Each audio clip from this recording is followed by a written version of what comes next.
سلطان ڈاکو کو جب پھانسی کے تختے پہ لٹکایا جا رہا تھا تو اس سے پوچھا جا رہا تھا کہ بتاؤ تمہاری آخری خواہش کیا ہے، تمہاری آخری تمنا کیا ہے؟ جواب دیا سلطان ڈاکو نے کہ میری آخری تمنا یہ ہے کہ میری ماں کو میرے سامنے کھڑا کر دیا جائے اور جب مجھے پھانسی دی جائے تو اس وقت میری ماں مجھے اپنی آنکھوں سے پھانسی پر لٹکتا ہوا دیکھے۔ اس کی یہ خواہش پوری کی گئی۔ ماں نے بہت منع کیا کہ میں اپنے بیٹے کو پھانسی پہ لٹکتا ہوا نہیں دیکھ سکتا۔ کہا ماں اگر تیرے بیٹے کی خواہش یہ ہے تو تجھے اپنے بیٹے کی خواہش پوری کرنا چاہیے۔ ماں سامنے آ گئی، کہا بیٹے تجھے پھانسی دی جا رہی ہے اور تو نے یہ شرط لگا دی کہ میری ماں مجھے دیکھے۔ ماں اپنے بچے کے ہاتھ میں پیر میں کھروچ برداشت نہیں کرتی ہے، پھانسی کیسے برداشت کر لے گی؟ کیوں تو مجھے جیتے جی مارنے کے لیے اپنے سامنے کھڑا کر دیا؟ اس نے کہا جلادو، اے جلاد، اب اگر کوئی اور خواہش میری پوری کر سکتے ہو تو بتاؤ۔ کہا کوئی اور بھی خواہش ہے؟ کہا ایک اور ہے۔ کہا کیا ہے؟ کہا کہ میرے ساتھ ساتھ اگر ہو سکے تو میری ماں کو بھی پھانسی دے دو۔ کہا یہ کیا بات رہی؟ جرم تم نے کیا، مرڈر تم نے کیے، قتل تم نے کیے، چوریاں اور ڈکیتیاں تم نے ڈالی اور کہہ رہے ہو پھانسی میرے ساتھ میری ماں کو بھی دو۔ کہا ہاں، اس کی وجہ یہ ہے کہ جب میری عمر 5 سال کی 6 سال کی تھی اور ماں نے مجھے 1 درہم دے کر بھیجا تھا دکان پر اور کہا تھا کہ بیٹے دکان سے 2 انڈے لے آؤ۔ میں 2 انڈے لینے کے لیے جب دکان پر گیا تو میں نے دکان سے 2 انڈے لے لیے اور پیسے دینا میں بھول گیا۔ دکاندار نے بھی پیسے نہیں لیے، بھول گیا، اور میں وہ 2 انڈے لے کر جب میں گھر پہ آیا تو میں نے کہا ماں یہ 2 انڈے بھی مل گئے اور پیسے بھی بچ گئے۔ ماں نے کہا کیا ہوا؟ کہا اس نے مانگے نہیں، میں نے دیے نہیں۔ اس نے پوچھا پیسے، میں نے کہا دے دیے، وہ سمجھا کہ مل گئے، اس نے مانگا نہیں۔ ماں نے کہا شاباش بیٹا، یہ میری ماں ہے۔ اس دن جب میری عمر 5 سال کی تھی اس نے میری پیٹھ تھپ تھپائی، کا بیٹا اس غریبی میں تم نے میری کتنی اچھی مدد کی۔ اس دن کے بعد میری ہمت بڑھ گئی، پھر میں انڈے کے بعد مرغی چور بنا، پھر بکری چور بنا، پھر گائے اور بیل چور بنا، پھر میں اور بڑا چور بنا، پھر ڈاکو بنا، پھر لوگوں کو مار مار کر مال لوٹنے لگا، پھر میں مرڈر کرنے لگا، جو سامان نہیں دیتا اس کا قتل کر دیتا۔ اگر اسی وقت میری ماں نے ایک تھپڑ میرے چہرے پہ مارا ہوتا اور میری انگلی پکڑ کر لے جا کر اس دکاندار کے پاس جا کر اس کا پیسہ دے دیا ہوتا اور کہتی میری ماں کہ یہ بچہ بھول گیا تھا یا جھوٹ بولا تھا، یہ پیسہ تم کو نہیں دیا، تو آج میں اتنا بڑا چور نہیں بنتا۔ مجھے اتنا بڑا چور بنانے میں، مجھے اتنا بڑا ڈاکو بنانے میں میری ماں کا رول ہے۔ آج میں پھانسی کے تختے پہ لٹک رہا ہوں۔ ماں یہ تمہاری دین ہے، ماں یہ تمہاری تربیت ہے جس کی وجہ سے میں پھانسی کے پھندے پہ لٹک رہا ہوں، آج تختے دار پہ لٹک رہا ہوں۔ ماں کے پاس اپنے بیٹے کے اس سوال کا کوئی جواب نہیں تھا، لیکن قانون تھا، اس لیے سلطان ڈاکو کو تختے دار پہ لٹکا دیا گیا اور اس کی ماں کو اس کے گھر پہنچا دیا گیا۔ مائیں اپنے بچے کو تربیت دے کر عبد القادر جیلانی بھی بنا سکتی ہیں، اور ماں اپنے بچوں کی تربیت نہ دے کر سلطان ڈاکو بھی بنا سکتی ہیں۔ مدرس lab is first college for children, ماں کی گود یہ بچے کا پہلا مدرسہ ہے۔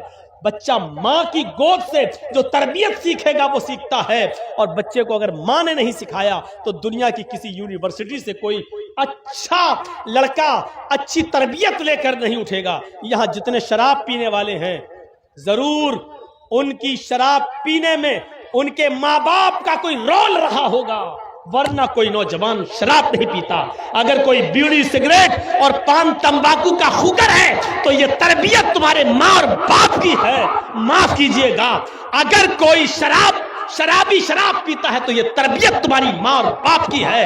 اگر کوئی 200 اور 500 اور 1000 روپے میں جا کر لڑکیوں کے جسموں سے کھیلتا ہے اور زنا کرتا ہے گمٹیوں پر یا پھر اڈوں پہ اور چکلوں پہ جا کے, تو اس میں تمہاری نہیں تمہارے ماں باپ کی تربیت کا رول ہے. میرے بھائیوں, اب چاہو تو اپنے ماں باپ کو رسوا کرو اور چاہو تو اپنے ماں باپ کی عزت کا ان کو بڑھاؤ. یہ ہمارے برے کاموں کے پیچھے ہمارے ماں باپ کا کردار دیکھا جاتا ہے کہ اس کا باپ کیسا ہے, اس کے باپ نے اس کو کوئی تربیت نہیں دی ہوگی. اپنی آنے والی نسل کے لیے ہمیں سوچنا ہوگا, اپنے عقیدے کی حفاظت ہمیں اور آپ کو کرنا ہوگی. تربیت دو اپنے بچے کو اس صحابیہ کی طرح جس کے گھر میں ایک بچہ پیدا ہوتا ہے, چھوٹا بچہ. صحابیہ کہتی ہیں میرے گھر میں جب ایک چھوٹا سا بچہ آیا, ایک مہمان آیا میرے گھر میں, اس بچے ماں کا کردار دیکھو. بچہ جب پیشاب کرتا تھا, چھوٹا بچہ بستر پہ جب پیشاب کرتا تھا تو ماں پانی کا بھرا ہوا ایک برتن اس کی شرمگاہ پر ڈال دیتی تھی. بچے نے جب جب پیشاب کیا ماں نے پانی ڈالا اور ایسے اس کے صاف کر دیا, دھلا دیا. بچہ بچپن سے پیدا ہونے سے لے کر 1 سال تک اسی ماحول میں رہ کے جب پیشاب کرتا تھا تو ماں اس کی شرمگاہ پر پانی ڈالتی تھی. آج بچے کا پہلا دن ہے اٹھ کر کھڑا ہونے کا, آج پہلا دن ہے بچہ کھڑا ہوا ہے, تھوڑا تھوڑا چل رہا ہے, بچے کو پیشاب لگ رہا ہے. بچے نے دیکھا, ماں دیکھ رہی ہے دور سے کہ دیکھیں بچہ کیا کرتا ہے. بچہ اپنے پیروں کے بل کھڑا ہوتا ہے اور دھیرے دھیرے چلتا ہے. نالی میں وہ پیشاب کرنے جا رہا ہے, لیکن اس نے کیا دیکھا کہ ماں جو پانی کا گلاس یا برتن پیالہ جو میری شرمگاہ پہ ڈالتی تھی, اس نے اسی پانی کے پیالے کو اٹھایا. تھوڑا سا پانی تھا, وہ بچہ دونوں ہاتھ سے پانی کا پیالہ اٹھا کر چلا گیا. اس نے زمین پر پیالہ رکھ دیا, نالی میں پیشاب کیا اور پیشاب کرنے کے بعد اس نے پانی کا وہ پیالہ ایسے ہی اپنی شرمگاہ پہ ڈال کر ایسے ایسے دھونے لگا. ماں دور سے اپنے بچے کو دیکھ رہی ہے. بچے نے, وہ نہیں جانتا استنجا کس کو کہتے ہیں, چھوٹا سا بچہ ہے. ماں صرف یہ دیکھنا چاہتی ہے کہ میں نے اپنے بچے کی شرمگاہ پر پیشاب کی جگہ پر پانی ڈالا, یہ بچے کو وہ تربیت ملی یا نہیں. پہلا دن تھا, ماں نے دیکھا کہ میرا بچہ پانی کا پیالہ اٹھا کر گیا, بیٹھ گیا, پیشاب کیا, پانی کا پیالہ اپنی شرمگاہ پہ ڈالا. ماں کی آنکھوں میں خوشی کے آنسو آ گئے, ماں کی آنکھوں میں خوشی کے آنسو آ گئے اور چیختے ہوئے کہتی ہے فزت برب الکعبہ, کعبے کے رب کی قسم میں کامیاب ہو گئی, کعبے کے رب کی قسم میں کامیاب ہو گئی. میں اپنے بچے کو جو سکھانا چاہتی تھی میں اس میں کامیاب ہو گئی, میں اپنے بچے کو جو تربیت دینا چاہتی تھی میں اس میں کامیاب ہو گئی. اپنے جلسوں میں آئی ہوئی عورتوں پر نظر ڈالو, ان کے بچے پیشاب کیسے کرتے ہیں. 4 اور 5 سال کے بچوں کے پینٹ کی چین کھولی, بیٹا ادھر کر لے, اور ماں کے سامنے کھڑے ہو کر پیشاب کرتے ہیں.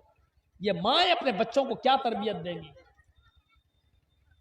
آپ بھی اپنے بچوں کو پینٹ کی چین کھلا کر کھڑے ہو کے پیشاب کراتے ہیں, آپ اپنے بچوں کو کیا تربیت دیں گے. ہمارے بچے جن اسکولوں میں پڑھتے ہیں ادھر بھی سسٹم کھڑے ہو کر پیشاب کرنے کا ہے. پینٹ کی چین کھولی اور گدھے اور کتے کی طرح کھڑے ہو کر پیشاب کرتے ہوئے ہمارے بچے نظر آئیں گے. اسکولوں میں سسٹم ہے اور وہیں سے یہ سسٹم سیکھ کر آنے کے بعد پی ایچ ڈی کر کے ڈاکٹر بن کر نکلنے والا, MBBS اور MS اور MD کر کے بھی ڈاکٹر بن کر آنے والے آج بھی بہت سے ایسے مل جائیں گے جنہوں نے اسکولوں سے کچھ نہیں سیکھا ہے اور آج بھی کھڑے ہو کر پیشاب کرنے والے تمہیں ایئرپورٹ پہ مل جائیں گے, اسٹیشنوں پہ مل جائیں گے, بس اسٹاپ پر مل جائیں گے, ہر جگہ جو کھڑے ہو کر پیشاب کر رہے ہیں. یہ دیا ہے آج کے کالجز اور یونیورسٹی نے, اتنا پڑھانے کے بعد بھی جو یہ تعلیم نہیں دے سکے کہ کھڑے ہو کر پیشاب کرنے کے بعد جو چھینٹیں تمہارے کپڑوں پہ آئیں گی اس کا کتنا عذاب تمہیں پڑے گا, یہ نہیں بتا سکے, آج بھی اتنی تعلیم نہیں دے سکے. اس لیے ہمیں اور آپ کو تربیت دیکھنا ہے, تربیت کہاں سے ملے گی.